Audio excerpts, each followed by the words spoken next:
जस्तै आज चाहिँ हामीहरू फिजिक्स मेकानिक्सबाट क्लास 12 को इम्पोर्टेन्ट क्वेसन डिस्कस गर्न गइरहेको छौँ। जस्तै आज फिजिक्सबाट चाहिँ तपाईँको मेकानिक्सबाट 3टा च्याप्टर रहेको छ, तपाईँहरू थाहा नै छ होला। त्यसमा रोटेसनल डायनामिक्स, पिरियडिक मोसन अनि फ्लुइड स्ट्याटिस्टिक्स। अनि त्यसमा चाहिँ म तपाईँहरूलाई के इम्पोर्टेन्ट क्वेसन भन्न गइरहेको छु। फर्स्टमा रहेको छ रोटेसनल डायनामिक्स।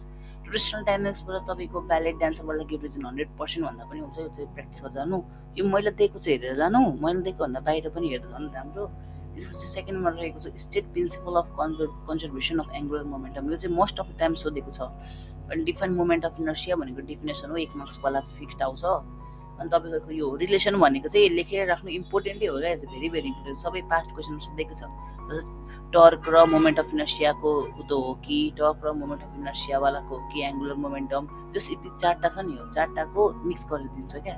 अनि डेफिनेसन पनि आउन सक्छ। अनि हल्का न्युमेरिकलहरू हेर्न सक्नुहुन्छ रोटेसनल डायनामिक्सबाट। यति नै हो। अनि अर्को छ पिरियडिक मोसनको इम्पोर्टेन्ट क्वेसनहरू।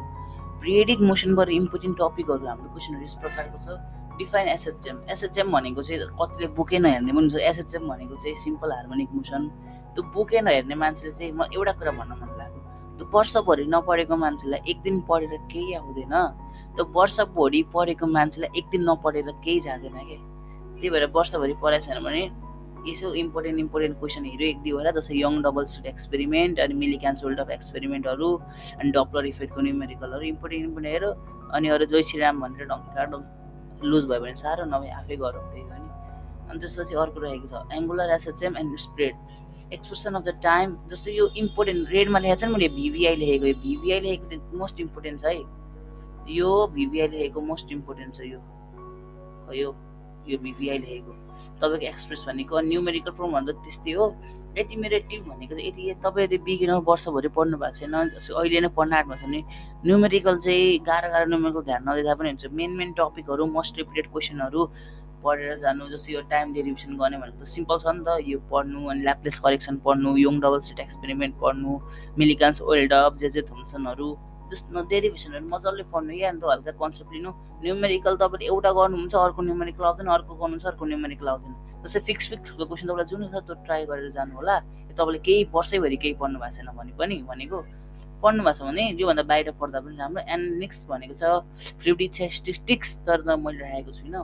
त्यही भएर यो तपाईँहरू क्वेसन जस्तै फर्स्टमा छ introduction to rotational dynamics. Introduction to rotational dynamics अनि divide torque, relation between torque. यहाँ रिलेसन बिट्विन यो टर्क र एङ्गुलर एसिलेरेसन भनेदा पनि यो धेरै खालको हुन्छ क्या। जस्तै अघि मैले देखाएँ नि 4टाबाट जुन पनि मिक्स गरिदिनु सक्छ। अनि अर्को रहेको छ तपाईँको सब न्युमेरिकल प्रब्लम। यो त तपाईँ भर्खर पढ्न आँट्नु हुन्छ, नहेर्दा पनि हुन्छ। अनि डिफाइन एसएचएम। एसएचएम भनेको सिम्पल हार्मोनिक मोसनहरूको एक्सप्रेसन फर इनर्जीहरू। अनि अर्को expression of the time period of a simple pendulum and damped oscillation. यो सिम्पल पेन्डुलमको टाइमवाला त हुन्छ नि 1/√under के छ नि, त्यस्तो फिक्स आउन सक्छ। न्युमेरिकल यो छोडिदिनु। अर्कोमेटिक्स प्रिन्सिपल पास्कलले फ्लुइड स्ट्याटिस्टिक्सको यहाँदेखि फ्लुइड सुरु हुन्छ। अफ्टर्स भनेको के हो त, प्रेसर अफ फ्लुइड्स भनेको के हो, ब्याइन्सी भनेको के हो, त्यो सिकवाला फिगर छ नि, घरका तनेर मेटा सेन्टर यता भयो भने डुब्छ, उता भयो भने डुब्दैन, त्यस्तै खालको हो क्या मेटा सेन्टरहरू भनेको चाहिँ। त्यही भएर सर्फेस टेन्सन, त्यो क्यापिलरी ट्युब एक्सनहरू पढेको सजिलै छ। तपाईँले मजाले युट्युब हेर्नुभयो भने एकैछिनमा बुझ्ने टपिक हो कि न्युमेरिकलहरू मात्रै गाह्रो छ। बर्नौली इक्वेसन भयो, स्टोक्स लहरू भयो, कोएफिसिएन्ट अफ भिस्कोसिटीहरू भयो, यही हो क्यापिलरी ट्युब एक्सनहरू नि यहाँ हाम्रो त थियो। त्यस मजाले पढ्नु। Best of lock. मजाले पढ्नु।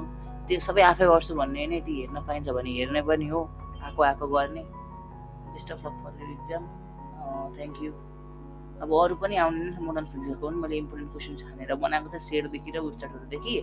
त्यो पनि चाहियो भने कमेन्ट गर्नु होला, म प्रोभाइड गर्ने नै छु। So thank you. Like, share, subscribe my YouTube channel.